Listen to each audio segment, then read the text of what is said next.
میں صحابہ کی باتیں نہیں کر رہا ہوں، میں نبیوں اور پیغمبروں کی باتیں نہیں کر رہا ہوں، میں ان کی باتیں کر رہا ہوں جن کو ہم اور آپ سب جہنمی سمجھتے ہیں، اور ایک لمحے کے لیے بھی نہیں سوچتے کہ جن کو ہم جہنمی سمجھ رہے ہیں ان کی دنیا میں ترقی کا راز کیا ہے۔ اللہ تعالیٰ یہ نہیں کہتا کہ یہ جہنمی ہے اس لیے اگر یہ ایماندار ہے تو میں دنیا میں بھی اس کو نہیں جینے دوں گا، یہ اللہ کا قانون نہیں ہے، یہ مسلمان کی تمنا ہے، اللہ کا قانون نہیں۔ ایک انسان ٹوکیو میں سوار ہوا جاپان کے کیپٹل میں ایک ٹیکسی میں، اور اس کے ٹیکسی ڈرائیور سے اس نے کہا کہ مجھے یہاں کا جو بڑا ہاسپٹل ہے اس کے قریب فلاں انسٹیٹیوٹ ہے وہاں جانا ہے۔ وہ سمجھ گیا ٹوٹی پھوٹی زبان میں، ٹیکسی ڈرائیور نے احترام کے ساتھ بٹھا لیا، گاڑی میں بیٹھ گیا وہ اللہ کا بندہ۔ تھوڑی دیر کے بعد اس شخص نے دیکھا کہ ٹیکسی ڈرائیور نے ٹیکسی کے میٹر کو بند کر دیا۔ تقریباً 2-2.5 کلومیٹر چلنے کے بعد پھر اس نے میٹر آن کیا۔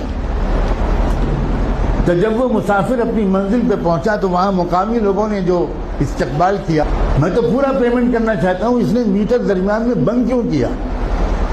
تو اس ٹیکسی ڈرائیور کا جواب تھا کہ اصل میں مجھے جہاں سے مڑنا تھا میں ذرا سا چوک گیا اور میں وہاں سے آگے بڑھ گیا، تو 2-2.5 کلومیٹر پہلے وہاں سے کوئی ٹرن نہیں تھا، تو جو مسافت میں نے اپنی غلطی سے بڑھائی اس کے پیسے میں مسافر سے نہیں لے سکتا۔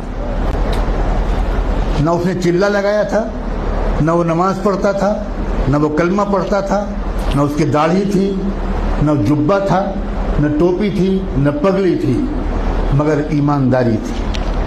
ہمارے پاس یہ سب ہے اور ایمانداری نہیں۔ برنارڈ شاہ کا مشہور جملہ ہے کہ میں نے یورپ میں اسلام دیکھا اور مسلمان نہیں دیکھے، اور میں نے عرب ملکوں میں مسلمان دیکھے اور اسلام نہیں دیکھا۔ ہم مسلمان تو ضرور ہیں مگر اسلام ہمارے پاس نہیں ہے۔ مجھے صاف کہنے دیجئے کہ ہمارے پاس اسلام نہیں ہے۔ اسلام پگڑی کا نام نہیں ہے، اسلام کرتے پجامے اور داڑھی کا نام نہیں ہے، اسلام سچ بولنے کا نام، اسلام ایمانداری کا نام، اسلام صحیح ناپنے اور تولنے کا نام، اسلام وعدہ پورا کرنے کا نام، اسلام وقت کی پابندی کا نام ہے۔